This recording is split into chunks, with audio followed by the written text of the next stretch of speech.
चलिए स्टार्ट करते हैं आज का न्यूज़पेपर। और आज तारीख है 6 मई 2023। आज के न्यूज़पेपर में संघाई सहयोग संगठन से रिलेटेड और दूसरा न्यूज है मणिपुर तनाव से रिलेटेड। तीसरा न्यूज जो कवर किया गया है भारत और यूएई के बीच जो सेपा बैठक हुई है, यानी जो सेपा समझौता हुआ है उसका क्या भविष्य है, उस पर एक न्यूज आया हुआ है। और चौथा न्यूज जो है वो विलंबित न्याय व्यवस्था पे किस तरह से लोकतंत्र की जड़ें कमजोर हो रही उससे रिलेटेड है। चलिए स्टार्ट करते हैं आज का प्रथम न्यूज। पहला न्यूज है संघाई सहयोग संगठन। इसका जो विदेश मंत्री स्तर की जो बैठक हो रही है वो गोवा में हो रही है। इसमें किन किन मुद्दों पे बातचीत किया गया है तो अफगानिस्तान, आतंकवाद, कनेक्टिविटी, आर्थिक सहयोग, वैश्विक शांति, ये सब मुद्दे हैं जो डिस्कस किया गया है। वर्तमान में इसमें दो बड़े फैसले लिए गए हैं कि जो सदस्य संख्या है वर्तमान में एससीओ की 8 सदस्य संख्या है और ईरान और बेलारूस को सदस्य देश में शामिल करने पर बातचीत चल रही है। और दूसरा जो बात है इसमें आधिकारिक भाषा के रूप में रूसी और मंदारिन पहले से शामिल था, अंग्रेजी को भी इसमें शामिल करने की बात की जा रही है।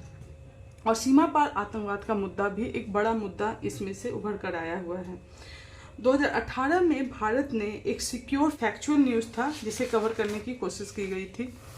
दूसरा न्यूज है जो मणिपुर तनाव से रिलेटेड है। मणिपुर में तनाव जो का मुख्य कारण तो मैंने कल के न्यूज़पेपर में भी डिस्कस किया था। मुख्य कारण था कि मणिपुर हाई कोर्ट ने एक आदेश पारित किया था और कहा था कि वहाँ की जो मैतेई समुदाय के लोग हैं उनको एसटी में शामिल करने के लिए केंद्र सरकार से सिफारिश की गई थी।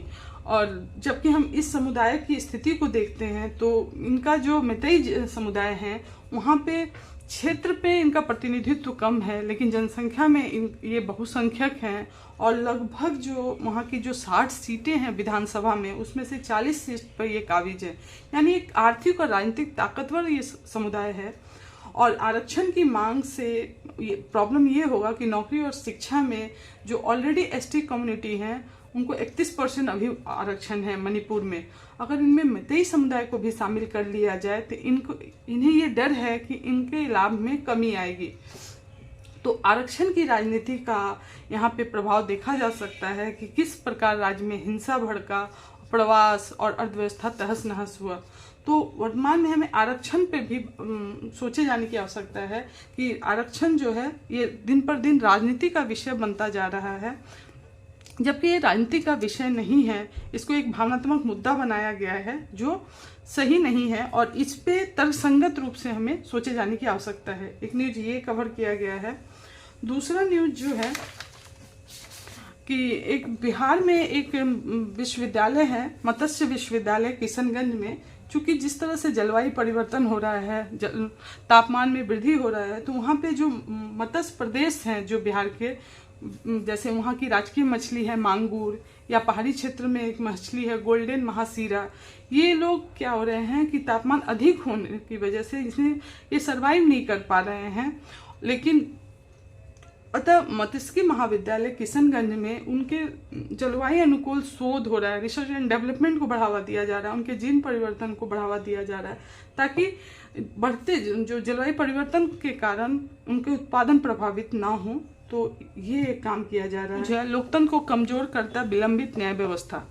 तो हम देख रहे हैं कि दिसंबर 2022 की रिपोर्ट के अनुसार 4.7 करोड़ यानी लगभग 5 करोड़ मामला अभी भी लंबित है, जिसमें 12.5% मामला जो है वो हाई कोर्ट में और 87.5% मामला जो है अधीनस्थ न्यायालयों में लंबित है। इस कारण आर्टिकल 51 का उल्लंघन हो रहा है, जिसमें मुफ्त कानूनी सहायता की बात की गई है जो कानूनी खर्च को वहन करने में सक्षम नहीं है। और लगभग भारत की 80% आबादी इस श्रेणी में आती है जो जिनके जीवन के अधिकार का और मानवाधिकार का ये उल्लंघन है, यहाँ तक कि मौलिक अधिकार का भी उल्लंघन है। और इसीलिए 1979 में एक सुप्रीम कोर्ट का फैसला आया था हुसैन आरा खातून बनाम बिहार राज्य मामले में कि त्वरित सुनवाई का अधिकार आर्टिकल 21 के तहत ये जीवन के अधिकार में शामिल है।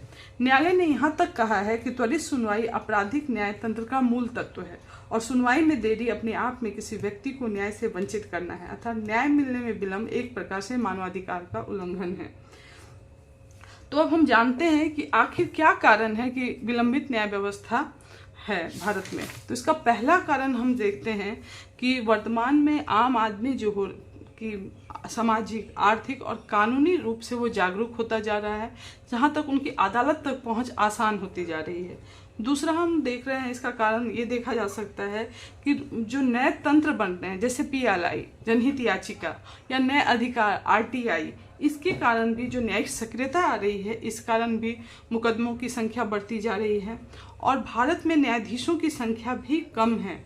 जैसे 1 मिलियन जनसंख्या पे लगभग 10 लाख की जनसंख्या पे 10 न्यायाधीश हैं, जबकि विधि आयोग का कहना है कि 1 मिलियन जनसंख्या पे 50 न्यायाधीश होने चाहिए। यहाँ तक कि न्यायाधीशों का कई पद खाली है। यहाँ तक कि हाई कोर्ट और अधीनस्थ न्यायालय में यह संख्या ज़्यादा है, जहाँ पे इनका पद ही खाली है। एक तो पद कम है, ऊपर से पद भी खाली है, तो न्याय व्यवस्था में देरी होना स्वाभाविक है। और इसका अगला कारण है पर्याप्त अदालत का अभाव है। जैसे हम बजट देखते हैं तो न्यायपालिका का बजट जो है 0.1 से लेकर 0.4% बजट आवंटित होता है, जिसके कारण न्यायालय का आधुनिकीकरण के कारण अदालत का जो आधुनिकीकरण जो होता है उसमें आने में समस्या होती है। जैसे उसका डिजिटलाइजेशन, कंप्यूटरीकरण, इसमें समस्या उत्पन्न होती है। और अगला कारण इसका ये है, एक कारण ये हुआ। फिर अगला कारण है सरकार की ओर से भी मुकदमेबाजी में वृद्धि हो रही है, जिसका आधा मामला जो है वो government to citizen, government to government, department to department का ज़्यादा है, जिसके कारण भी ये समस्या उत्पन्न हो रही है। और फिर निचली अदालत में न्यायिक गुणवत्ता का कम होना, जैसे प्रभावशाली छात्र निचली अदालत तक आकर्षित नहीं हो पा रहे हैं, वहाँ गुणवत्ता कम है, जिसके कारण कार्यकुशलता प्रभावित होती है। और जो हमारा जो ब्रिटिश कालीन कानून व्यवस्था है, यानी जो पुराना कानून है, कानून की जटिल शब्दावली भी न्याय में अवरोध उत्पन्न करता है। क्या क्या उपाय बताया है?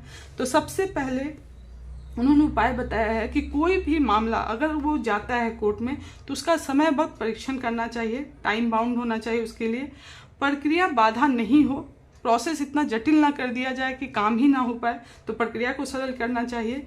और यहाँ तक कि जो जज की नियुक्ति वगैरह की प्रक्रिया उसमें पारदर्शी हो, स्वतंत्र हो और निष्पक्ष हो, यहाँ भाई भतीजावाद, पक्षपात ना हो।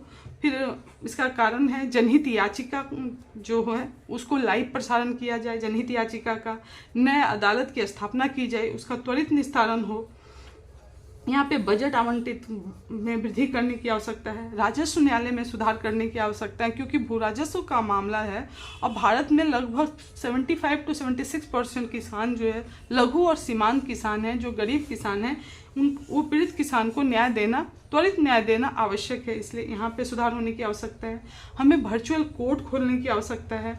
इसके अलावा वैकल्पिक विवाद निवारण तंत्र, तभी जाके हम नैसर्गिक न्याय यानी लोकतंत्र को मजबूत कर पाएंगे। तो ये मुद्दा था जिसे इस आर्टिकल में डिस्कस किया गया था। चलिए चलते हैं अगले न्यूज की ओर। तो पता है एक न्यूज आया है कि UAE और इंडिया, यूनाइटेड अरब अमीरात और भारत के मध्य सेपा समझौता हुआ है 1 मई 2022 को। तो सेपा का मतलब हुआ कि भारत जो था ये FTA से आगे बढ़ के अपना कदम उठा रहा है। फ्री ट्रेड एग्रीमेंट में पॉजिटिव और नेगेटिव लिस्ट होते हैं, जबकि सेपा में गुड के साथ साथ सर्विस और इन्वेस्टमेंट में भी टैरिफ को कम करने की बात की जाती है। तो सेपा का अर्थ आपको पता चल गया। और इसमें किन किन मुद्दों पे बात किया गया? तो भाई के बीच जो सेपा बैठक हुआ है, यानी जो सेपा समझौता हुआ है, इससे सिर्फ भारत और UAE के आर्थिक संबंध मजबूत होंगे, बल्कि हमारा सांस्कृतिक संबंध भी मजबूत होगा। UAE एक पार्टनर है भारत के लिए और हमारा कई दशकों से इसका बेहतर संबंध है। गल्फ कोऑपरेशन काउंसिल में भी भारत की भागीदारी बेहतर है। तो हम एक बैलेंस, व्यापार में संतुलन स्थापित कर पाएंगे। तो सबसे पहले जो आप जानते हैं भारत 80% अपने तेल के लिए आयात पर निर्भर है, तो तेल व्यापार से भी हमारा संबंध बेहतर होगा। 1991 के बाद LPG नीति के बाद भी भारत से पश्चिमी एशिया से हमारे संबंध बेहतर हुए हैं। UAE जो है भारत का तीसरा लार्जेस्ट ट्रेडिंग पार्टनर है और दोनों देशों के लिए एक बड़ा बाजार मिलेगा। भारत UAE के लिए भारत और भारत के लिए पश्चिमी एशिया के द्वार खुलेंगे और डिजिटल इकोनॉमी हमारी इम्प्रूव होगी। ऊर्जा के साथ साथ हम बात कर सकते हैं खाद्य सुरक्षा, कृषि, सतत विकास, एजुकेशन, इन सब का विस्तार होगा। एजुकेशन में हम देख रहे हैं कि IIT दिल्ली की एक शाखा का स्थापना अबू धाबी में हो रहा है। इसके अलावा AGDA का OP जिंदल ग्लोबल यूनिवर्सिटी के साथ उन्होंने MAU समझौता किया है। कई बॉलीवुड फिल्म जो है वो वहाँ धीरे धीरे अपनी पहचान बना रहा है, वो अपना जगह देख रहा है, जिसके कारण आर्ट और कल्चर में हमारा रिलेशनशिप बेहतर बन रहा है।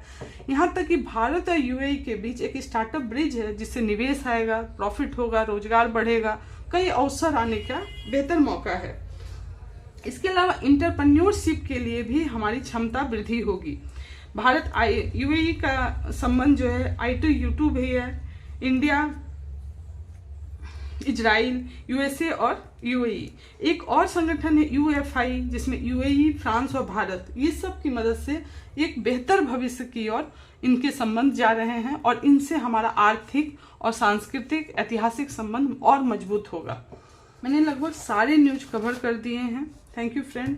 अगर आपको मेरा न्यूज अच्छा लगता है तो इसे लाइक कीजिए, सब्सक्राइब कीजिए, अपने और अपने दोस्तों के बीच शेयर कीजिए। और अगर आपको इससे रिलेटेड और भी कुछ जानकारी चाहिए या इसमें और भी कुछ सुधार होना चाहिए तो मुझे ज़रूर फीडबैक दीजिए।